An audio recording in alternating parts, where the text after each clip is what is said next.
Hi, everybody. Welcome to my first webinar. How cool is this? I guess I'll start. When we talk about building enrollment, I'm going to start with the philosophy behind what I think is a successful dance studio. For the average studio in this country, I look at us as recreational studios where we are attracting the 4 to 12-year-old market to be a real success. Are we good? We're good. Okay. So for me, I say we're a neighborhood or community school. And that's what I want to be. I don't want to be the most professional school. I don't want to be the best school. I want to be a school where kids come, they build confidence in themselves. They have good mentors, they have good leaders, they have good teachers. And where dance is fun, they good, but they don't have to be 5-day-a-week dancers. They don't have to be dancers who commit only to dance and have no other lives. We need to be focused on the kids who just want to love dance. So I say neighborhood community school. I say number one, a faculty that cares about every child. And what do I mean by every child? Of course, we think everybody cares about every child. This is the thing. The recreational kid, the once-a-week kid, a teen jazz kid, the preschool kid, the teacher has to be just as excited and enthusiastic to teach that age level as they are to teach the most advanced kids. It's really, really important that we get back to the basics of teaching if we want a successful business. And what do I mean by the basics? That means you get a joy out of seeing a child do a shuffle ball change for the first time. That means that you get a thrill out of watching a group of kids skip and hop and jump to the music. They're 3 and 4 years old, and there's pure joy and bliss in who they are and their whole being while they're in the classroom. So, needs to be a clean and safe facility. And by saying that, I know it sounds kind of weird, but the waiting room, bathrooms, studio floor, office, it all has to look like it's together. It all has to look like it's organized. The person behind the desk should have a smile on their face. I'll take 90% of the time because I know that the studio business can be stressful. But a happy person behind the desk who's excited about their job. A faculty that is there and prepared to teach and is excited about their job. So safe facility. Safe facility, hang on one second. I don't know what's beeping, but I'd like to, can we stop it? Yeah. Awesome, thank you. Remind everybody to ask questions too, if you'd like. Okay. Yeah. Where was I? Okay, so safe. For me, I like to say it's the environment that's safe. Of course, we're going to keep the building secure, but our teachers, good mentors, are they good leaders? And by safe, I mean, what kind of language do they use in the classroom? What kind of music do they use in the classroom? Is what they're teaching going to enhance the future of these kids? Are they building confidence in them? That's what I mean by safe. Because I think that sometimes there are dance studios in the country that are focused really, really, really a lot on only the best dancers, the dancers who win awards and the dancers who make them look good. But that isn't what's going to build a school. So every child matters is a philosophy. Every child matters. When it comes to being a teacher, when it comes to creating choreography, I'm going to put as much effort into teaching that teen jazz class as I do the most advanced kids. It's my objective as a teacher to win over those kids, not to dread the class, but to actually enjoy the class and have the kids enjoy the class. Because I know that for business, it's good for me to make sure that these teenage kids leave the studio saying this is a really cool place to be.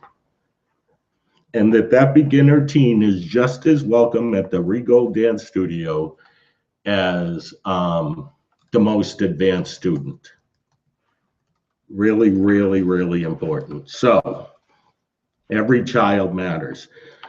I'm going to go somewhere else with this now. Preschool shouldn't be taught by teenage kids.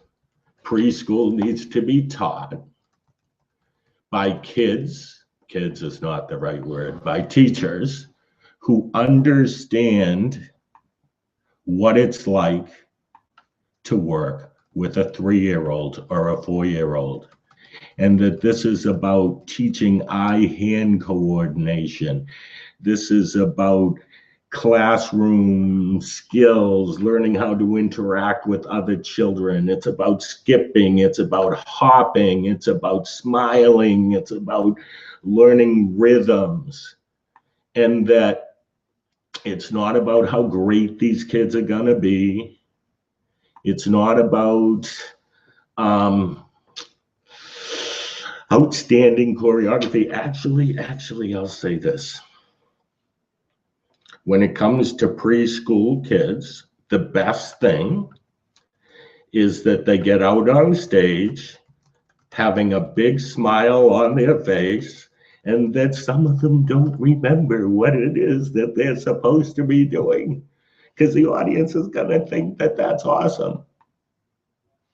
That's what preschool dance is about, and I'm not sure that the 16, 18-year-old teacher is capable of giving us the best quality in that area of our studios. If you were to ask, who do I think would be the best person? I think it's the owner of the studio. I think if you're Miss Elaine's School of Dance and Elaine is teaching the preschool kids, it's the best thing for business.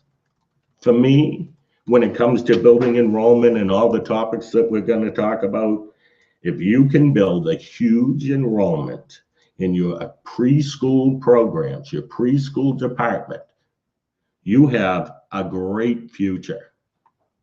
Meaning, I have 150 preschool kids, and those kids stay with me for the next 10 years, and I keep enrolling new preschool kids. I can do nothing but grow. Nothing but grow. So I'm building enrollment with happy children. I'm building enrollment with solid preschool classes. I'm building enrollment with good teachers who appreciate teaching the recreational kids. And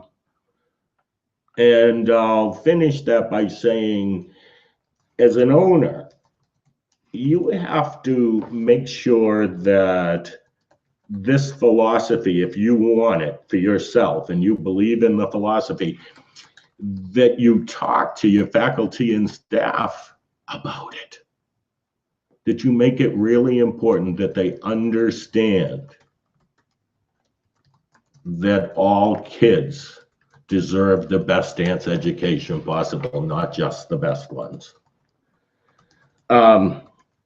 Good communication skills is really, really important when it comes to building a business. And when I say communication skills, this is kind of where I go with that. If a mom asks me a question about when her child can go on point or when she can do a solo or what I consider some of the nagging questions that dance teachers don't want to hear, I think to myself, wow, that's an easy one because I've been asked it so many times. The only reason that we can resent a parent who doesn't have a lot of knowledge about dance asking a question is if we're insecure about ourselves. We should always be able to answer why that child shouldn't go into the ballet class. We should always be able to answer with confidence why we've kept this kid in this level and not moved him to the next level. It's when we don't have the confidence in our decision that we end up with problems. If you can confidently explain to a parent why you made the decision that you did, and then you don't go back and forth with them, you don't question that decision, you'll get more respect in the long run. So know why you're doing what you're doing and be open to communicate with parents. With that said, they shouldn't be emailing you at home. They shouldn't be texting you at home. They shouldn't be calling you at home. You should create this professional route for them to communicate with you through the studio, through an office person, through an office website, and you should be able to live the normal life and go home and be with your kids just like all of these parents are. So I'm going to go now to who I think our market is. When I think about this, I've said it 100 times, but it's really, really my strong belief. Our market is 4 to 12-year-old kids, parents. Our market is the parents of 4 to 12-year-old kids. Our market is not kids from other schools who we hope will come to us because we win awards. Our market is 4 to 12-year-old kids who have never danced before. So if you spend money or time creating marketing materials and all of those things are completely focused on your best dancers or how many awards you won or that you're the national champions, you will not get the 4 to 12-year-old enrollment. As much as Miss Mary Jane's school that doesn't do competitions will get.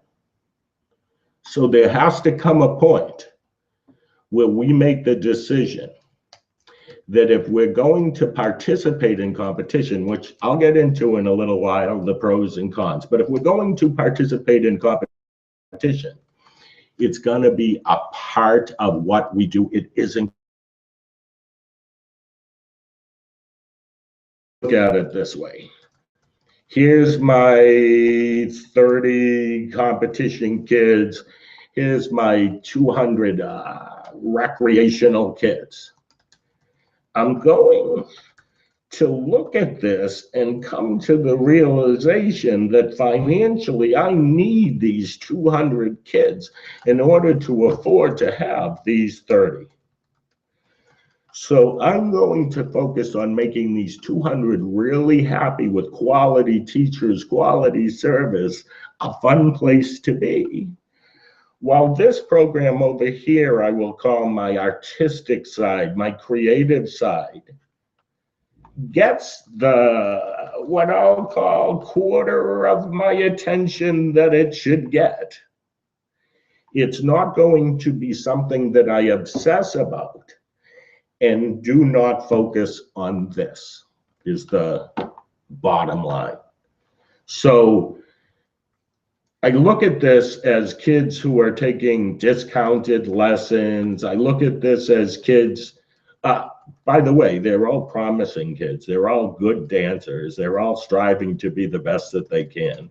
But if you look at this, for most studios in the country, this is not where their financial excess is coming from. It's coming from these once a week and recreational and adult dancers that we teach. People who just want to dance to have fun, not people who want to become world famous. So I'm going off a little here, but only 1% of your students will move on to anything professional, whether that's becoming a teacher or performing on Broadway or LA or wherever. Only 1% of those people will go. And in many cases, it's less, it's 0%. So I look at our life or business or focus, instilling a passion for dance in every child or adult who passes through our classroom. That person doesn't have to do 5 pirouettes to feel like a success. And I don't have to feel like a success only by seeing one of my students do 5 pirouettes. I can feel like a success when I walk in the room and I have 18 7-year-olds who are all excited to do their first shuffle ball change. That high that we get from being the best only lasts for a weekend. Then you come home and it's reality again. So don't get so lost in the award side of it. So I went off, I'm going back. Who is your market? So the preschool parents want an adult teacher, which we established earlier, with experience working with children. The parents of recreational kids are looking to see their children are happy and treated with the same respect as the advanced dancers. They're going to seek out a school where it's easy to register. They're probably going to make a phone call, send an email, and the place that they land will be the first person who responded to that phone call or that email. It's sometimes thought that it's okay if we own the dance studio business for us not to respond to a phone call or whatever for a couple of weeks. I think that we should respond to an email or an inquiry within 24 hours. If I can do it, I think we should respond within the hour. The first person to do it, I believe, wins the student. So let's talk about one more thing related to your market. The parents and kids are online all day, every day. So the days of running ads in the newspaper, the days of elaborately printed brochures and mailings may be gone. And I say may because I still do some print and some mailings and advertising, but I found that the budget that I have, the majority of it has to go to entities like Facebook, Instagram, Twitter. And when I say budget, it's not really having to create collateral or printed material. It's keeping up with it, getting somebody to be on top of those things. So I say, as studio owners, be on Facebook. Be positive on Facebook. Never, how do I want to say it?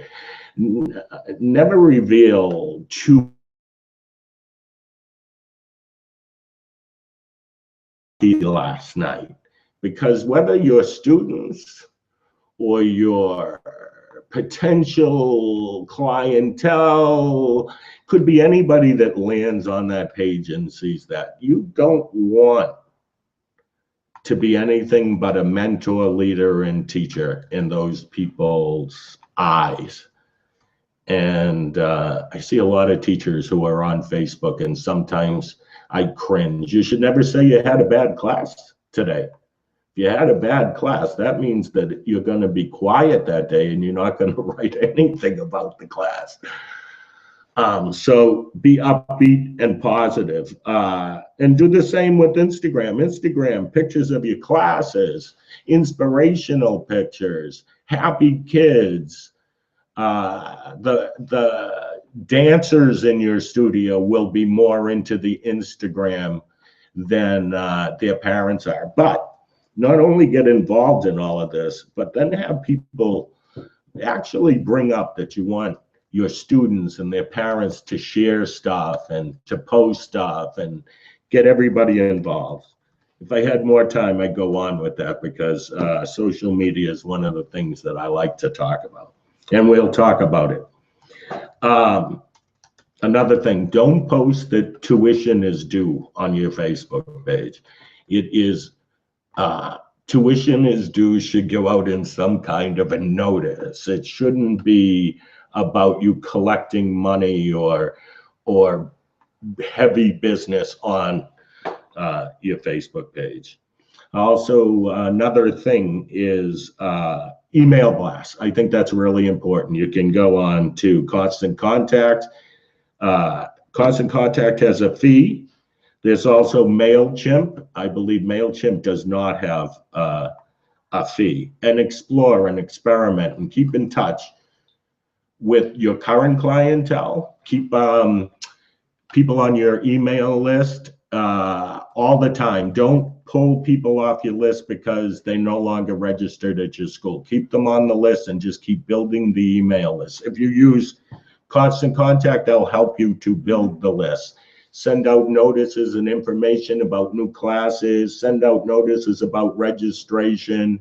Lots of templates and ideas right on Constant Contact that you can check out, as well as MailChimp. So I'm going now to the awards will not grow your school. Those of you who've been to my seminars know that I'm passionate about this subject. But before I start, I want to make something clear. I am not against the dance competition experience. I grew up in it, started competing when I was 10.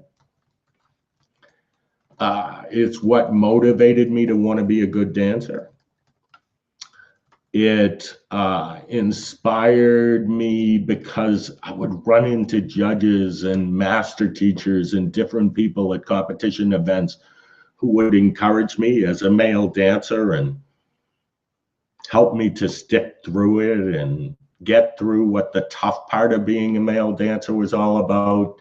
And it made me want to be better every single year. So I get what it's all about. And I'll add to that, the choreographer, you, the teacher, is far superior today we're in 2015, than they were in 1979. And the reason for that, the direct reason for that, is competition and its exposure and people becoming more and more better at their craft and learning from each other and taking this idea home to a small city in Alabama, and that Alabama school working really hard and growing, and the teacher becoming better, one teacher becoming better, which made all the teachers in the area become better because she set a higher standard.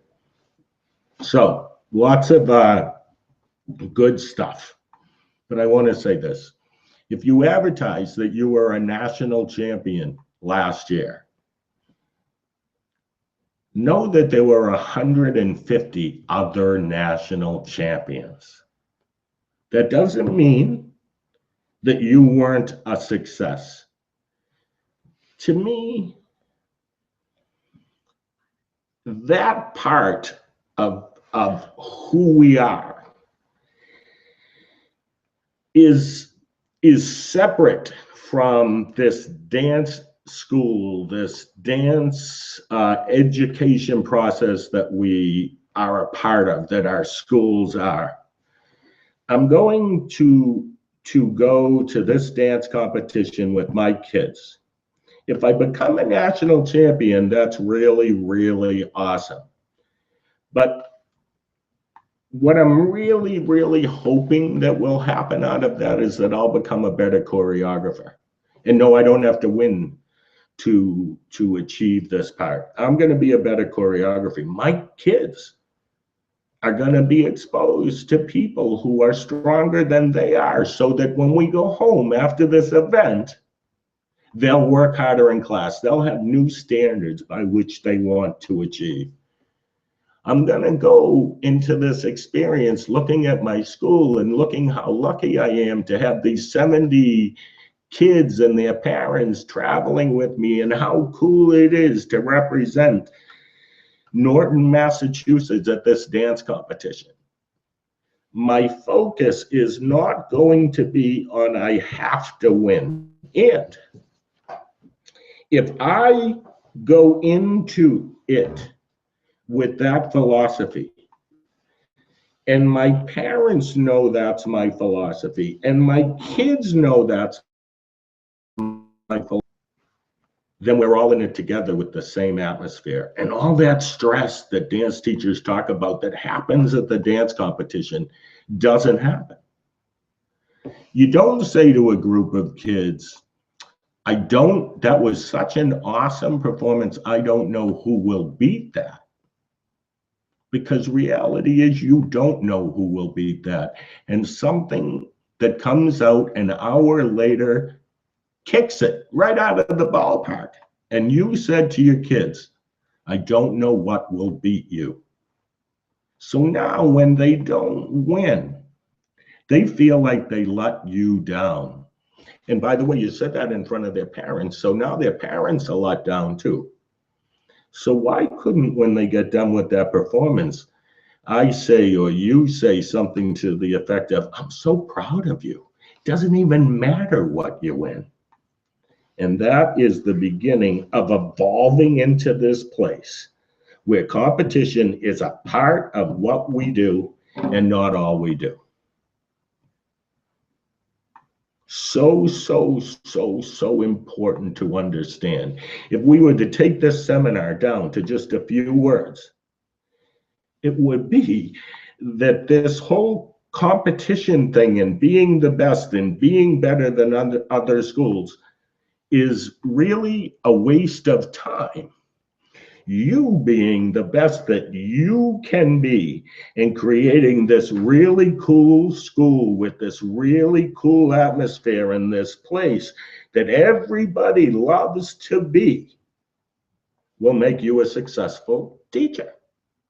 Reality is, this mom likes your school. She's on the PTA or PTO organization in her town, and she tells another mom how much her daughter loves it. She brings her kid, the neighbor hears it from this one, they bring their kid. It's happy people. That's what grows a business. Know this, you owner, if you're into all kids and you're a happy personality, so we'll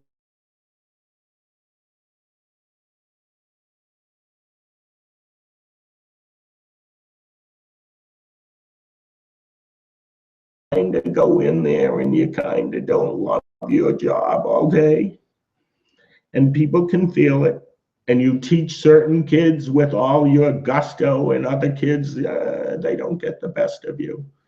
Your clientele knows it. And then I see you at a seminar and you can't figure out why your business isn't growing. Bottom line here is love every single kid.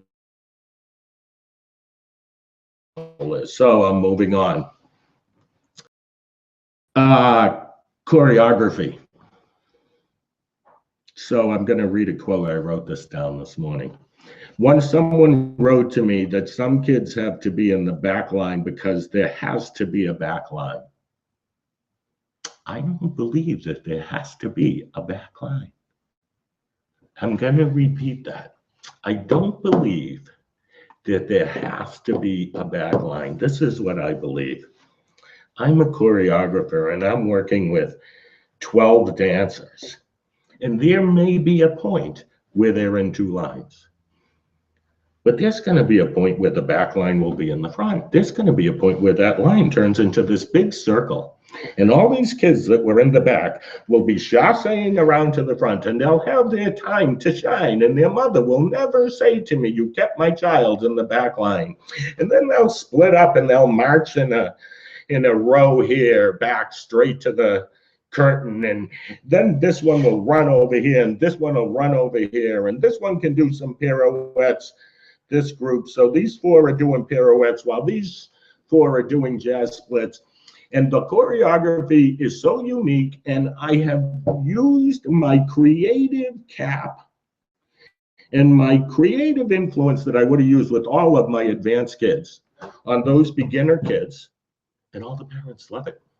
The kids feel like they're just as important as everyone else in your studio, that they don't have to do 8 pirouettes to be cared about.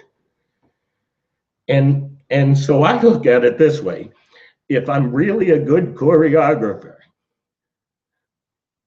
it's not determined by the fact that I win choreography awards, because it's really rather easier to create choreography for the most advanced dancers who can do everything. The real choreographer is the one who can take those beginner and intermediate dancers and make them look really good, and the audience can't tell the difference between the most advanced kids, the beginner kids, the intermediate kids. That's a good choreographer. So I see all of this outstanding choreography for all of these contemporary works out there, which are good. But someday I'd like to see an award for the teacher who has the ability to make every kid look good and feel good about themselves. And honestly and truly, I believe it's easy to do. It's a choice that we make when we walk into the studio. A choice. We walk in and we go, "Oh, it's the Thursday team class. Here I go again." Or I walk in and I go, "It's the Thursday team class. I'm going to win them over this week. I'm going to do this differently than I did last week. And by the end of this year, that team class is going to love this class just as much as all of my award-winning dancers." That is a choice. I believe in it 100%. And if you're a school owner, you have to make it so that you express. If you believe what I just said, express that to your faculty. Because it's the younger people who grew up in the competition circuit, who have a philosophy that good dance is only about the number of tricks or pirouettes that a kid can do. And if that next generation or future generations like that don't understand that dance means the same thing to a cancer patient who's learning dance therapy in the hospital, or the 65-year-old guy who put on a pair of tap shoes for the first time. Dance means the same thing to those people as the kid that we get to do the 5 pirouettes. Once we realize that, and once that is how we teach, and once we see the joy that that is all about, all of this becomes easier. All the things that we stress out about. And listen, parents is the #1 issue in our business. Meaning, when I sit down and I do a seminar, I say, "What's the hardest thing that you guys have to deal with?" And they say it's parent interference, a parent telling me what I should do. You realize if their kids are happy, they ask a lot less questions. If you are happy, if you are the mentor, leader, and teacher, and they feel like their kid is just as important to you as the next one that walks in, you have a lot less problems. It's when you, how do I want to say this?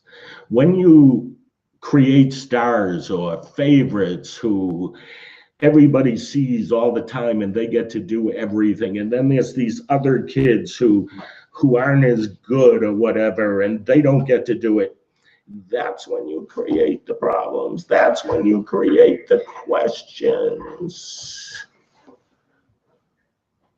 So we'll stop for a second and think about that.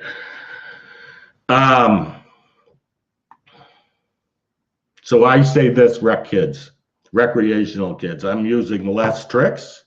I'm using lots of formations and patterns. Some kids going down while other kids are coming up, lots of circles, lots of formations.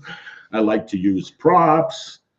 And listen, I'm going to be creative and investigate cool music for them, just like I would with my most advanced kids for competition. I am not going to pull Dancing in the Streets out again this year for the teen jazz class. I'm not going to do it. I'm going to find something that makes them feel good about themselves. And I'm going to be unique in music and concept. So, during the season with my rec kids, I'm going to be teaching throughout the entire, what I'll call first 3, 4, 5 months, all of the material or movement or steps that I want to use in my choreography. And they have a little notebook that's going to have everything that they've learned and everything that I feel that they're executing the right way. And that's what I'm going to use within the choreography. Now, a couple of tips on the choreography. I don't teach the choreography with the kids facing the mirrors. I teach the choreography with the kids facing the back wall. And the reason that I do that is because I think that they feel secure looking at the person next to them and copying the movement in the mirror. And I'm forcing them not to be able to do that by facing the back wall. I like to teach some of the movement that I'm doing in my choreography as an across the floor exercise and then throw it in the choreography. I like to teach it maybe to a different piece of music and then throw it in the choreography.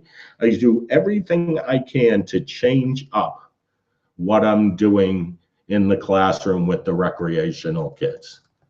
I even will switch rooms with another teacher. That little action changes things up and brings back the energy in a classroom. I also believe in talking to our kids, sitting down and saying things like, what'd you like today about class?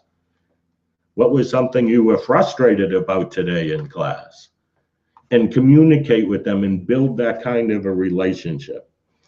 So I have one more thing when it comes to creating choreography. A 7-year-old child cannot be dancing to I Don't Know How to Love Him because she doesn't know how to love him. And she can't be in a 2-piece bra panty costume dancing to I Don't Know How to Love Him, because I feel like when you made that decision, you were disrespecting our profession. Might sound harsh, but I really feel that way.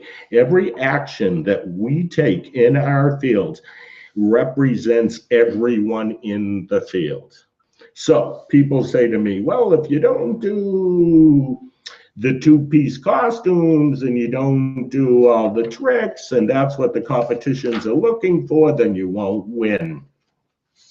This is what I say to that. I can find places where they're into choreography and my kids will score well. But I'm going to answer everybody this way because this is the first thing that goes through my mind. Why do we have to win? Why do we have to win? Why can't some kids go in just because it's gonna make them better? And why can't this group go in because this is what they need to do and they're going to get a bronze medal? They won't get a bronze because there's no more bronze, but they're going to get the lowest medal that they get. And I'm too embarrassed, so I'm not going to put them in. When in reality, I should put them in because they're going to get better from the experience. And this isn't about me. This is about the kids. This is about self-esteem. It's about so much more than the award that you may or may not go home with. So break out of your box. Don't look at YouTube and create choreography that's an exact duplicate of what you're seeing on YouTube. Go in and see what's inside of you, deep in your heart and soul, and create something that comes from there, because you'll be unique. You won't be like all the 30,000 YouTube video pieces of choreography that you see in the dance competition. Something different will come out because it's you as an individual. If more of us would start thinking like that, if more of us would start to use it as artistic expression, and our kids knew that and their parents knew that, and that was the reason we danced, then the competition thing and the winning thing would change dramatically. And I come from a day where there were no competitions, and that we went and we took master classes from teachers. And that master teacher would say, come on stage and demonstrate this combination. And you would not forget that for 2 weeks because of how cool it was that that teacher asked you to come up and do that combination. And you were chosen out of that class. There was no award.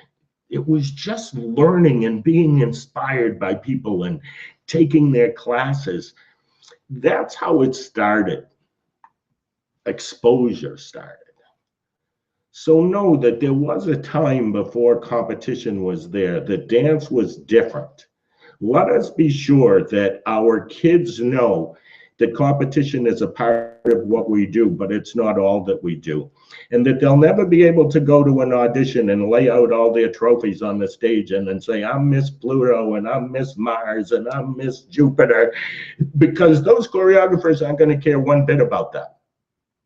What they're going to care about is that they're kids that arrive to rehearsal on time. They're kids that have had good mentors and leaders, so they're well disciplined and they are focused on doing a good job for this choreographer. They're not going to be looking in how high they grab their leg or any of that stuff. So let's not teach them that that's what it's all about. Okay, how long did I talk? 15 left. I got 15 left. Do I have some questions? Next time I do this, I'll slow down a little.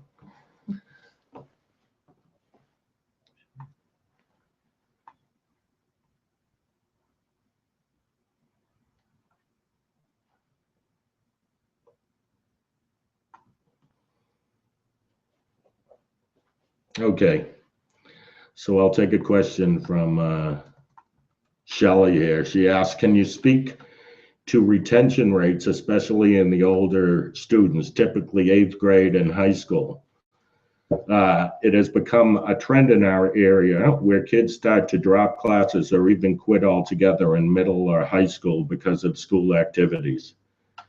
How can I continue to compete with the other things and keep these kids engaged? I guess I would answer you this way.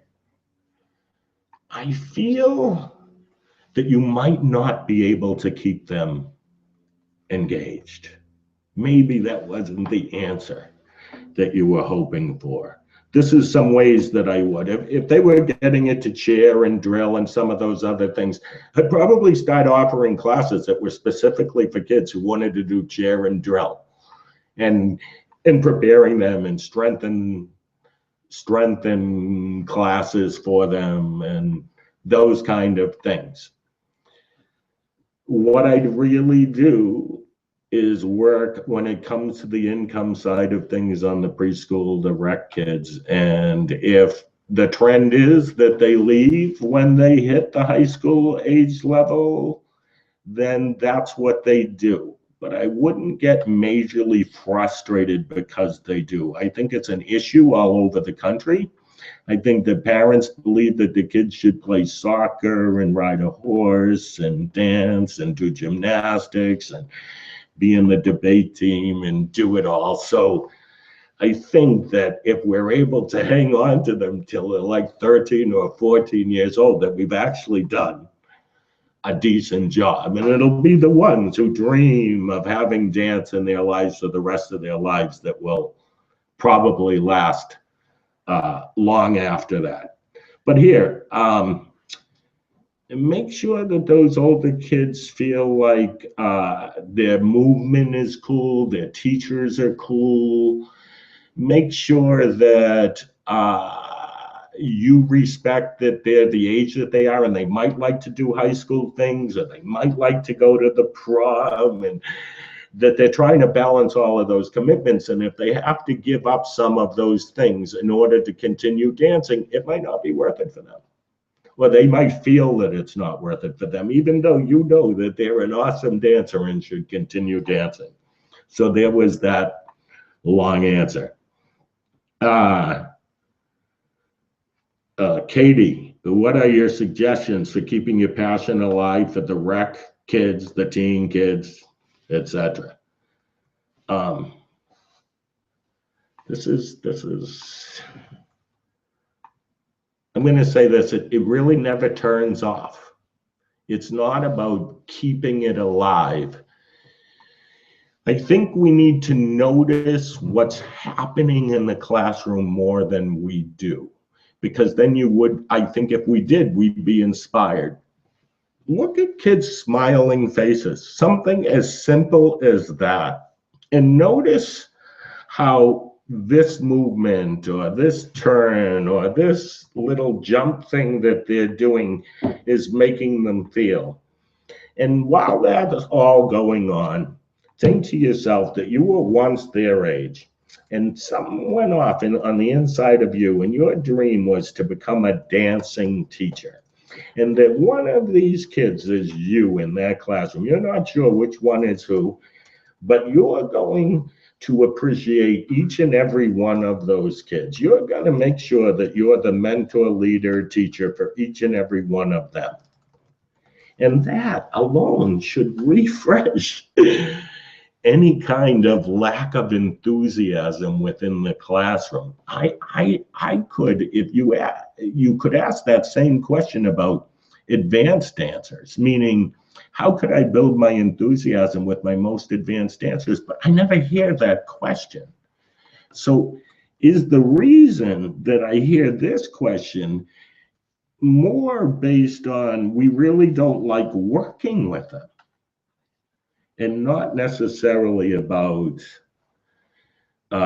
lacking in enthusiasm? And if it's you really don't like working with them, you need to figure out why. Because I really, really believe that, let's say this, for me, if I'm burned out, I need to be refreshed. If I go sit in a room in the corner and watch a preschool group of kids dance, I'm refreshed 5 minutes later, because I see for that 5 minutes the joy on their face, the reason that I decided to get into this business in the first place, why I do what I do. That's all it takes is 5 minutes in that preschool class. So if every day that's what I got to work with in recreational kids, I think it's a choice of what you're seeing. So go into those classes and make sure that you're giving them who you are, Kathy. Okay.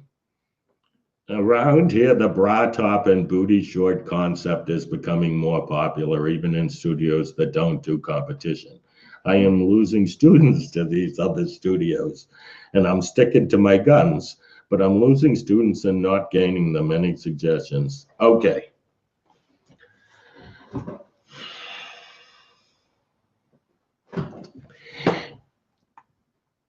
Even if somebody doesn't like my philosophy, even if somebody doesn't believe that a black scoop neck leotard is what their child should be wearing in my recreational class, I'm not changing my rules. I'm not changing my policies, because my educational philosophy is based on that, and I can't change it because I could potentially lose students. So what might I do? I'd probably stick to the policy, but maybe be a little cooler in the music that I use, though it would always be age appropriate. I might bring in some other cooler choreographers to work with my kids. But I wouldn't say, okay, booty shorts and bra tops are now it. I'm sorry that you're losing students because of it, because I wish that it wasn't that way. But know that in the long run, the parents that you do have are going to think it's really cool that you're not going in that direction. And one day it could turn into an advantage to be who you are. So hang in there. We're still dress code in our studio, and there are no two pieces, and there are two-piece costumes in the recital. And you know what? We're cool, we're hip, we pull it off in our school because we stick to a philosophy that's 50 years old, started by my mother in 1964. We stick to the philosophy, and it works. Okay.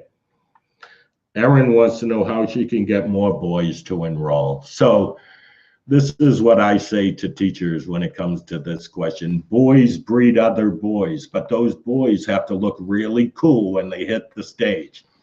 They can't be in pink tights and choreography that wasn't thought about. What do I mean by that?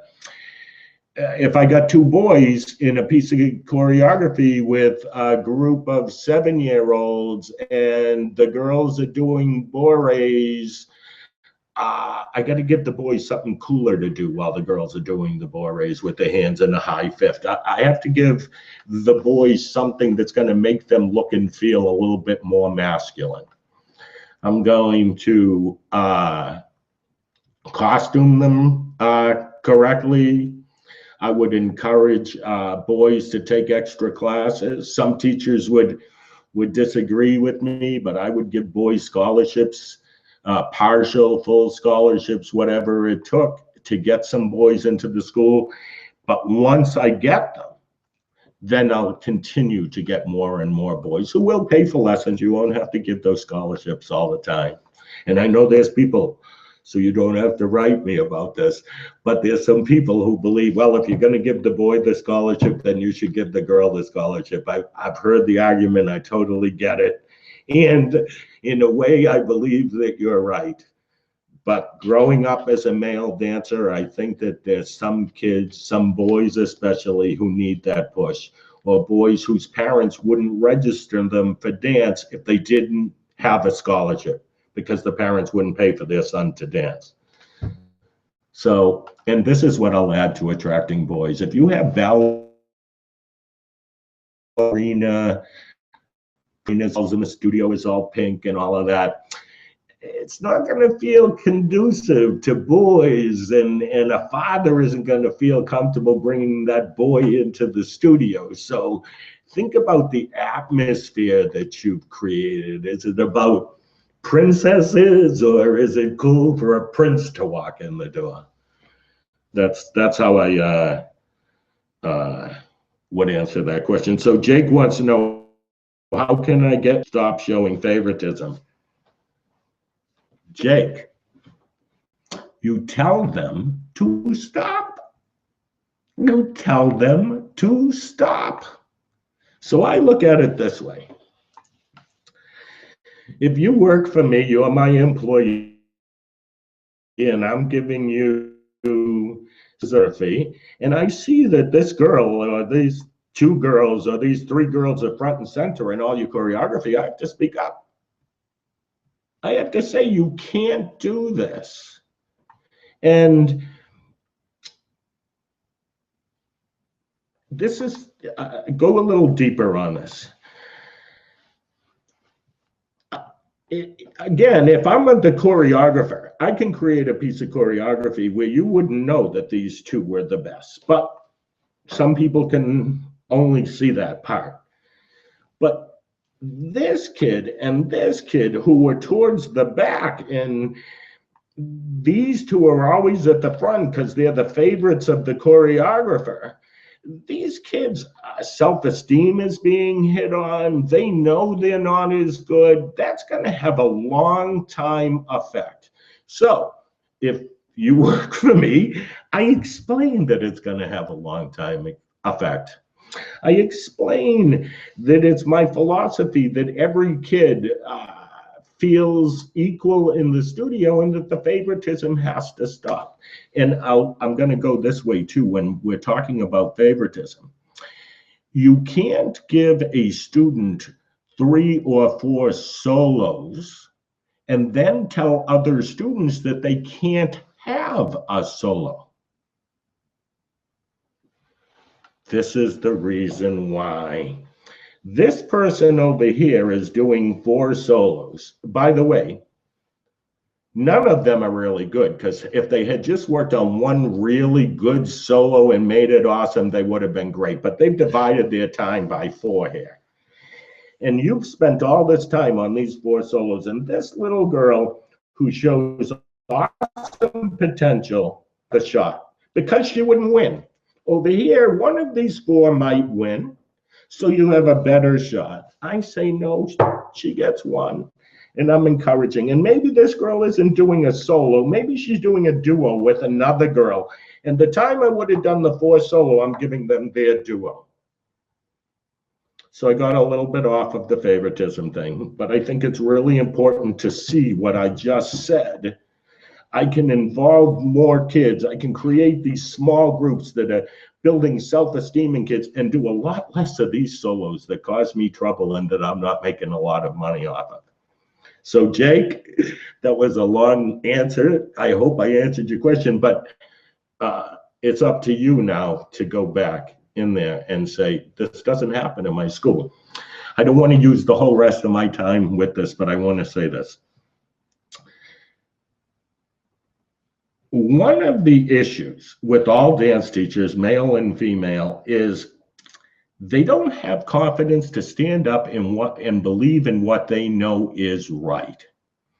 So the day that we all start or begin to stand up and say, my policy is this, and I'm sticking to my policy, will be the day that this becomes a more pleasant business. This becomes a more pleasant industry. We shouldn't be saying things like, how can I get my teachers to stop showing favoritism? That should be inbred into the philosophy of the school, where that topic would never have to come up. There's a root somewhere that was established where that person who's showing favoritism was allowed to do it, and that root wasn't cut off. And there's probably other people in the studio who watch that grow, so they do the same thing. You're in control. You have to have the confidence. That woman who has been coming to your studio every Wednesday and tapping her foot in the waiting room, and you know she doesn't like being there and she wants to criticize everything that you do, and her daughter is a pain in the you-know-what, why don't you ask her to leave? Why don't you have the confidence to say, you don't fit into my philosophy and my school, and I get a ping in my stomach each week when I see you, and here's a list of 10 other dance studios in the community that you could go to. When you have the confidence to do that, you end up with a much happier and easier business. So a big part of this big part of how you market, a big part of how you think about competition, a big part of handling faculty and staff is the owner's confidence in believing what it is that they want to accomplish with their school. I'm going to do another question. How or in what manner can we have students enroll mid-season? This is where we struggle to get students. Good question. If you think of a studio as, well, in New England, we'd say September to June.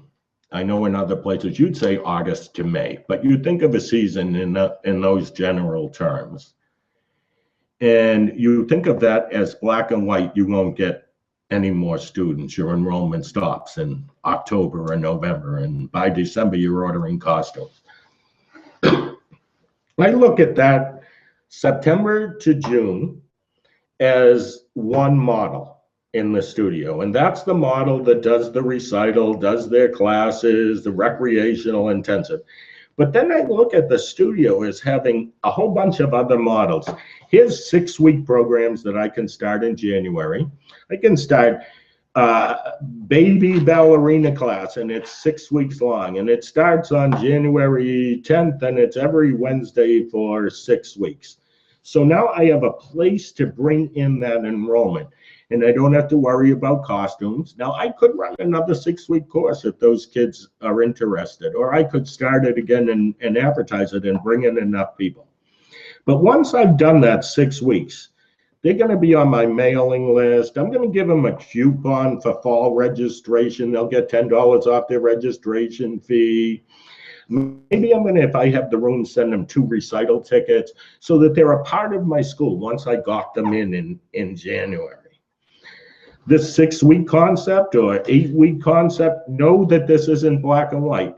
That could be adult classes. That could be preschool classes, that could be hip hop classes, that could be teen classes, and that's how I would start to bring in enrollment in mid-year. And don't limit yourself to January, because that's the example I gave. I can begin 6-week courses in November. I can begin and run them in the summer. I could run them in the spring. So I look at it as I'm using my space in my studio on all those hours that I'm not running full classes, doing other things to build the enrollment in the school. Most of these people who take my 6-week classes or this hip hop class, they'll register for class and be a part of my studio. What happens though is here we are in January and we say, oh no, we don't take any new registration. Give us a call in September. Totally the wrong way to have handled that phone call. For me is I have this 6-week program. I'm getting the email address, the mailing address, and they're a part of me now. I got them hooked. They're going to get my brochures. They're going to get everything that I can give them. And why I'm doing that is because they're going to call someone else and somebody else is going to have something for them. So I'm not letting it go. So that's how I would handle the mid-year enrollment. How am I doing, you guys? All right. I have Chris and Lacey behind the scenes doing this for me, my producers. Thanks.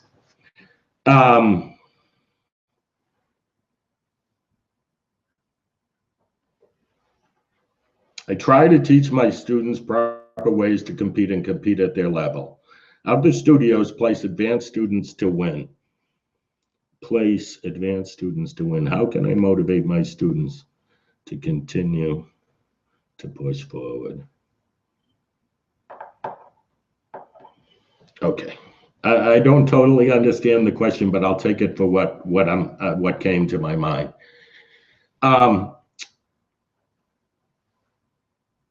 One of the things I think is really important to build morale, to have everybody dancing on the same foot within the competition team is to meet with them, to talk to them, to I'd say like August or September at the beginning of the year, is to lay down your objectives for all of these kids and what the program is all about. And by the way, I take the word competition out of all of my vocabulary and start using words like intensive and accelerated and other words, so that the first meeting, that first impression, that it isn't about competing and winning, that it's about kids who have to work really hard to achieve, and these are the ways that they're going to achieve, and these are the skills that they're going to learn by being a part of the program. So I'm not telling the parents that maybe they'll win. I'm telling the parents that they learn a better balance when it comes to managing their schoolwork and their class commitment. I'm going to tell the parents that I'm keeping them off the street hanging out with their friends, and they're with other kids who have it together in the studio. I'm going to tell the parents that this is about discipline. I'm going to tell the parents this is about commitment. I'm going to tell the parents what mandatory means, and I'm going to lay out all of these things, and we're going to discuss it. And so by bringing them into my mindset and allowing them to ask questions, and do it with the kids, by the way, not just the parents alone, kids and parents, and be totally honest about what the expenses will be, the time commitment, everything about it. Don't hold back because you're afraid some of them won't do it, because you're better off that they don't do it and don't feel deceived because you didn't tell them something. You're better off, I guarantee you. You get bad word of mouth, and it's a negative feeling about the school. So communicate with these competitive kids about what's expected of them. Communicate your philosophy. Communicate why you compete. Before you get done, write down, if you compete, why do you compete, and answer that question. And then share that with people. I think it's really, really important. There are many people out there who are in this business, whether it's the school that they run or the competition that they go in, they do it because other people do it. I think we should all be doing what it is that we feel comfortable doing, and not looking at what other people are doing, and not believing that the grass is greener over there. If I can go with one last roll here before we hang up, I like to look at it this way. Here is this teacher over here, and she has 250 kids. She knows all their names. They hug her when they come into the studio. They do some dance competition, and they're like average dancers. They do a recital. They do lots and lots of community performances, go into the nursing home, all of that stuff. And here she is with the 250 kids. And over here is this monstrous school with 800 kids. They compete every weekend, and they're just, out there and winning, and that's what it's all about. And this person over here is looking over here and going, she's more successful than I am. I should be doing what she's doing. This is how I look at it. This one with the 250 kids goes to her kid's basketball game on Thursday night. This teacher's never seen anything her children have done at night, because she's running a school with 800 kids. This one makes a profit and takes her students on vacation, and they go to Disney, and they do all this stuff. This one hasn't been on a vacation in 4 years because she's managing 800 kids and all the faculty that it takes to run a school with 800 kids. And the funny thing about it is, the 250 lady is making more money than the 800 student lady. So before we look and believe that the grass is greener over there, let's look at our own grass and go, how cool is it that we dreamed of this? and we built this, and this is our thing, and it's a piece of art that we can structure and create anyway, and there's nothing holding us back from being the best that we can be. Okay, I think I'm done. I have one more thing to tell you. One more thing. So we are doing the DanceLife Teacher Conference, July 30th to August 2nd in Scottsdale, Arizona. A couple things I want to tell you about it. 5 days of business track. We've added a bonus day. It's a free day on the 29th of July. It's 6 hours. And then we go into 4 days of general sessions, business related. There's more than 125 sessions and classes for your faculty and staff. 4 days for them with 3 ballrooms running. Huge number of classes in the preschool and children's work area for those rec kids. And beginner, intermediate, and advanced curriculum, ballet, tap, jazz, contemporary, hip hop, musical theater we've added this year. One of the things that I'm really excited about is we're introducing the first principles of teaching students with special needs. There'll also be curriculum concepts for them. And we're adding curriculum for teaching beginner adults. We've had a lot of requests for that, so we're adding that curriculum as well. The conference will be a marathon. It's going to run from 7 a.m. till about 9 or 10 p.m. on the 4 days, but I guarantee you that you'll leave having a blast. And you can check out more about it at www.dancelifeconference.com. They also can click a button on the bottom of their screen if they want to register today. Ooh, I didn't know that. I did, but I forgot. You can click a button at the bottom of your screen if you'd like to register today. Thanks for doing this. It was a blast. Have a good day. Enjoy the journey.